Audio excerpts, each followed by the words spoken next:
Bonjour à tous et à toutes et bienvenue dans le podcast Au Parloir. Ce podcast vous est proposé par des étudiants de l'université Lyon 2. Il est associé à une maquette virtuelle de prison que nous avons réalisée sur le jeu Minecraft. Le lien est en description. Cet épisode porte sur le parloir et le manque des proches.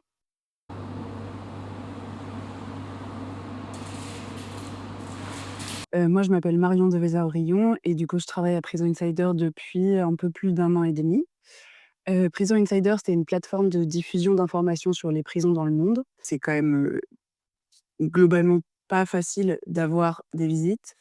Hem, je pense qu'avec le covid, il y a quand même des visites en vidéo qui ont été mises en place, mais c'est évidemment pas du tout la même chose que d'avoir quelqu'un qui est là, quoi. Heu Il y a effectivement le souci de ces salles collectives pour les visites parce que, une visite, c'est censé être confidentiel quand même. Enfin, on est là, on est avec des proches, on a envie que ça soit privé. Donc ces salles collectives, elles posent ce problème-là. Hem, Quand on est incarcéré hyper loin de son domicile, c'est super coûteux pour les proches de se déplacer. À la fois le coût du déplacement, le billet de train, n'importe quoi, le fait de devoir se conformer aux horaires des visites de la prison. Donc potentiellement, je sais pas, poser une aprèm, comme ça de au taf, partir parce qu'en plus après il faut expliquer pourquoi on y va, ce qu'on a envie de dire qu'il y a quelqu'un qui est incarcéré. Enfin, c'est vraiment, hyper, compliqué. Et ce qu'on voit aussi pour ce qui est du lien avec les proches, c'est que normalement, on doit pouvoir avoir accès au téléphone quand on est en détention, pouvoir téléphoner avec l'extérieur. Ouais, ça peut aller jusqu'à 1,25 € la minute. Donc enfin, vraiment, c'est des coûts, et encore là aussi pour les territoires d'outre-mer, ça coûte plus cher d'appeler si on est incarcéré, je sais pas, à Nouméa, ça coûte plus cher d'appeler quelqu'un qui vit aussi à Nouméa que d'appeler quelqu'un qui est en métropole ici. Du coup, c'est pour ça qu'il y a énormément de personnes qui ont un téléphone portable, même si c'est interdit, parce que ça permet de maintenir ce lien avec les proches, ça permet de pouvoir les appeler, de pouvoir leur parler quand, avoir des visites, c'est difficile. Et sauf que le fait d'avoir un téléphone portable, c'était la première source de sanctions disciplinaires. Corinne Rostin, sociologue. Je travaille donc, sur les prisons depuis 1989. J'ai travaillé tout le temps sur à la fois des prisons d'hommes et des prisons de femmes. Plus de la moitié, hein, on a des données assez récentes, plus de la moitié des personnes détenues n'ont aucun parloir. Voilà. C'est aucun droit de visite, donc un parloir. On a pu avoir la preuve. Donc si vous voulez, c'est énorme, hein. C'est une étude de Adrien Lemaire et Ali Tifi qui le mentionne. Donc ça veut dire quand même une personne détenue sur 2 n'a aucun parloir. Donc déjà, ça en dit long. Les personnes les plus abandonnées, ce sont les femmes d'abord. Les femmes ce sont celles qui sont devant les parloirs des prisons d'hommes, mais quand elles sont emprisonnées, ce sont celles qui sont les plus abandonnées. Voilà. Parce qu'elles ont doublement transgressé les normes propres à leur genre et les normes bien sûr, de la société. Souvent, elles ont pu connaître aussi des crimes sur des proches. Donc ça explique aussi ce rejet, familial ou des proches. Mais donc, oui, il y a des personnes qui ont très peu de visites et d'autres qui sont visitées régulièrement. Voilà, où ça leur pose, enfin, qui ont un maintien d'un lien très fort et ça aide, c'est fondamental. Mon nom, c'est surveillant. J'ai 28 ans de carrière, comme il y a l'ordi, c'est l'ordi qui te sort des fouilles à fouiller et après le gestionnaire quoi.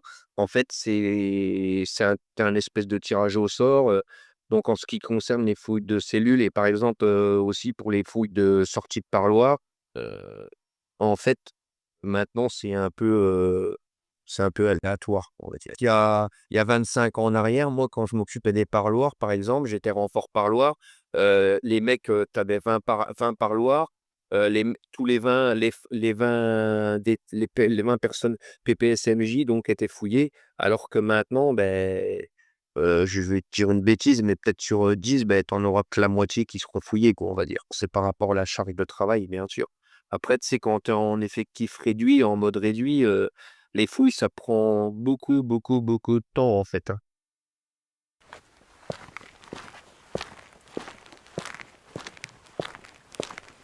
Donc moi, c'est Karim Mokhtari. Je suis donc le directeur pour une association qui s'appelle Sans Mur. Je suis moi-même un ancien détenu. Donc j'ai eu un moment de vie carcérale qui a duré assez longtemps. Les parloirs, il faut quand même comprendre que les familles arrivent de très loin parfois. Si vous avez 1 minute de retard, vous rentrez pas. Que vous ayez un bébé dans les bras, ce que vous voulez, tu peux te rouler par terre, t'accrocher à la lune, tu rentres pas. Ensuite, ils sont fouillés, passent sous le portique. Parfois, les baleines de certains soutiens-gorge sonnent. Du coup, il faut l'enlever. Donc, c'est assez dégradant pour les familles, les femmes, les mamans, les sœurs. Donc, tout ça, ça contribue aussi à la punition, hein, parce que ces gens, ils n'ont rien fait, hein, ils n'ont pas été condamnés, mais quand même, ils sont dégradés. Du côté du détenu, avant d'arriver au parloir, il est fouillé à nu. Ensuite, il attend dans une cellule d'attente, entassé avec d'autres détenus. Puis après, il rentre. Voilà. Et donc là, c'est une demi-heure, voire 1 heure, parfois prolongée. Donc, une demande de prolongation de parloir à 1 heure et demie. Ensuite, vous avez le droit aussi quand même à des unités de vie familiale. Pour certains, ça se demande à l'avance. Ça fait l'objet d'un passage en commission pour voir si c'est accepté. Mais en tous les cas, si ça l'est, eh ben, vous avez le droit à un certain temps, parfois 24 heures, dans un petit appartement juste à côté de la prison. Je m'appelle Alexa Brugère et étudiante en 3e année de psychologie à l'école des psychologues praticiens à Lyon. Mon premier stage, en prison, c'était en maison d'arrêt du coup, à la maison d'arrêt de Nîmes. J'ai réalisé mon stage de 3e année du coup à l'accueil des familles de Corba à Lyon. Et du coup, c'est une structure, en fait, c'est un espèce d'endroit comme une espèce de salle d'attente où, toutes les familles, viennent pour, attendre, les parloirs. Donc avant de remplir la maison d'arrêt de Corba et donc du coup, moi, j'étais avec, des bénévoles. C'est une association qui est juste avec des bénévoles. Il y a pas de personnes de santé, il y a pas de psychologue, de médecin et cetera et on que le travail prescrit était juste de, vendre des sacs et renseigner sur les permis de visite mais le travail réel était plus de gérer un peu les personnes, qui arrivaient dans cet endroit pour attendre les parloirs parce qu'il y avait beaucoup, en fait, de parents qui arrivaient, c'était la première fois qu'ils arrivaient en prison, enfin, que leurs enfants étaient en prison. Du coup, ils savaient pas du tout comment faire. Fallait quand même, gérer pas mal de cas, enfin, de personnes, en larmes, stressées et cetera ou carrément de personnes en colère, qui réagissaient, comme ça et tout.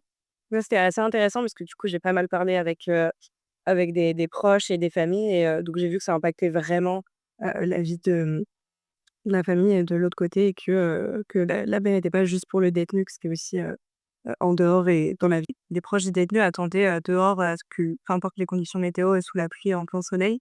Du coup, ça a vraiment été créé pour ça, pour, faire un lieu, d'attente et il me semble que c'est le cas dans pas mal de maisons d'arrêt. Je sais qu'à Nîmes, du coup, il y avait, une association comme ça aussi. Donc je suis pas allée, mais je sais qu'il y avait ça et je sais que c'est assez présent dans les maisons d'arrêt. Alors probablement pas toutes, mais c'est assez présent pour, permettre aux parents et aux proches, d'attendre.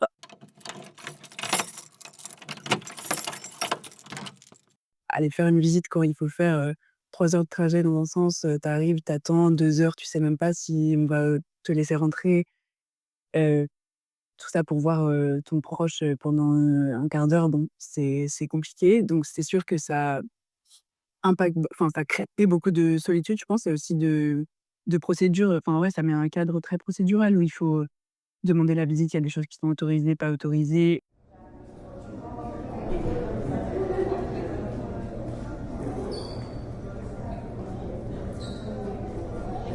Une évolution qui m'a beaucoup marquée, c'est quand même le fait que, quand j'ai commencé dans les années 90, il y avait une fouille systématique après les parloirs. On parlait des parloirs tout à l'heure.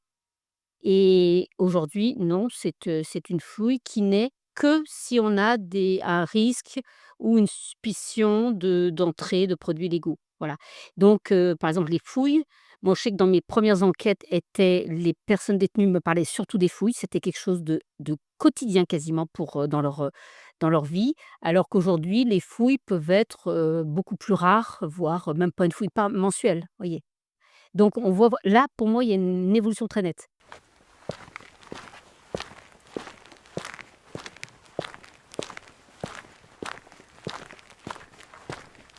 Des fois, il y a des proches qui se font fouiller intégralement avant de rentrer, au parloir.